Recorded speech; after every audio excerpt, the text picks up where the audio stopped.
নলবাৰীত এজন যুৱকৰ আতংক নিজ বাসগৃহত দৰ্জা বন্ধ কৰি চলাইছে তাণ্ডৱ লীলা নিজ ঘৰতে অগ্নিসংযোগ কৰি বিন্দাস বহি কথা পাতিছে যুৱকজনে জুই নুমাবলৈ চেষ্টা SDRF বাহিনীৰ যুৱকজনে দা কুঠাৰ লৈ চুবুৰীয়াক প্ৰহাৰ কৰিবলৈও উদ্যত হৈছে কিন্তু যুৱকজনক নিয়ন্ত্ৰণ কৰিব পৰা নাই আৰক্ষীয়ে ঘটনাৰ স্থান নলবাৰীৰ কাজিপাৰাৰ মুনীন্দ্ৰ পাঠকৰ পুত্ৰ শাশ্বত পাঠকে আজি নিজ বাসগৃহত ৰাতিপুৱাৰ ভাগতে আচবাব ভাঙি উৎপাত চলোৱাৰ লগতে হাতত দা কুঠাৰ লৈ উত্তেজিত হৈ ওচৰ চুবুৰীয়াক প্ৰহাৰ কৰিবলৈ উদ্যত হৈ পৰে যুৱকজনে এক আতংকময় পৰিৱেশৰ সৃষ্টি কৰিছে অঞ্চলজুৰি এই যুৱকজন হৈছে মানসিকভাৱে বিকাৰগ্ৰস্ত এই যুৱকজনে নিজ বাসগৃহত দৰ্জা বন্ধ কৰি লয় নিজ গৃহতে চলাইছে তাণ্ডৱ লীলা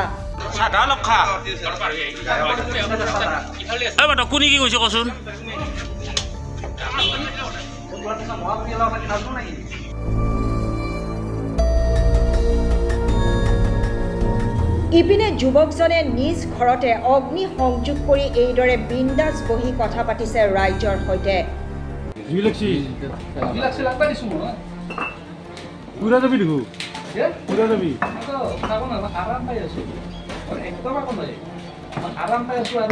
বহুত ডাঙৰ হৈছে এই গুড়া বহুত ডাঙৰ হৈছে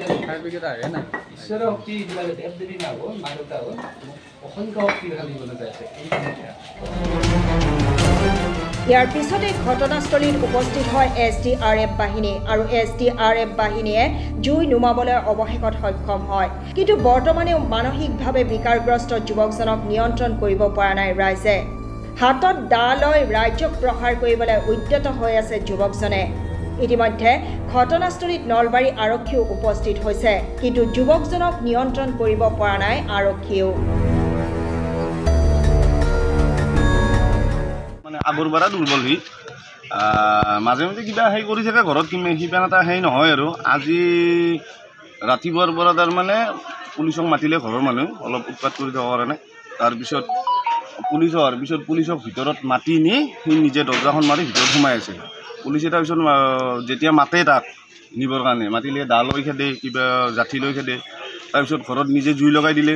ফায়াৰ ব্ৰিগেড আহিল তাৰে পিছত তাৰ উৎপাতটো বেছি বাঢ়ি যায় এতিয়া তাৰমানে পুলিচক জাঠিৰে হেৰি কৰিছে প্ৰহাৰ কৰিছে কণ্ট্ৰল কৰিব পৰা নাই টোটেলি কণ্ট্ৰল কৰিব পৰা নাই এতিয়ালৈ হাতত এখন দা দেখিছোঁ আমি হাতত দা আছে ডাঙৰ দা এখন আছে জাঠিও আছে আৰু কিবা ইটা টুকুৰা আছে মাৰি আছে আপোনালোকে দেখাই পাইছে যেতিয়াৰ পৰা গোটেই ঘৰ ভাঙি নোহোৱা কৰিছে ঘৰটো তাৰ ৰুমটো গোটেই ভাঙি দিছে তাৰ সেইটো নিজৰ ৰুম আৰু প্লাছ গোটেইখিনি জ্বলাই দিছে আৰু কাপোৰ চাপোৰ যি আছিল চব জ্বলাই দিছে ল'ৰাজনৰ নাম কি শাশ্বত পাঠক কিমান বয়স হ'ব